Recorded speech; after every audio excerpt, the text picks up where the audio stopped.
గురువారం నాడు అసలు దక్షిణామూర్తి స్తోత్రం అన్న మాట అనడమే చాలా గొప్ప. మిగిలిన స్తోత్రాలన్నీ ఒకెత్తు తక్కెట్లో, ఒక్క దక్షిణామూర్తి స్తోత్రం ఒక్కటే ఒకెత్తు. ఈ శ్లోకాల్ని, ఈ స్తోత్రాన్ని, దక్షిణామూర్తి స్తోత్రాన్ని ప్రతిరోజు ఎవరైతే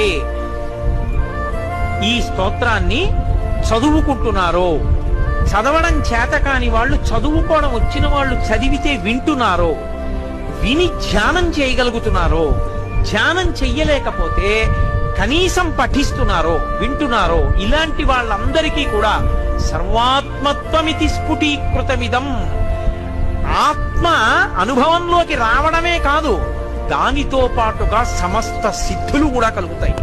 అందుకే అవి ధ్యాన మంటపంలో కూర్చుని ఒక్కసారి ఆ స్తోత్రం చదివి వెళ్ళిపోతే చాలు. దక్షిణామూర్తి యొక్క పరిపూర్ణానుగ్రహం కలిగి కొన్ని కోట్ల జన్మలెత్తవలసిన వాడు, నన్ను నమ్మండి, నాకు శంకరులు ప్రమాణం, నేను నా సొంత మాట చెప్పట్లేదు.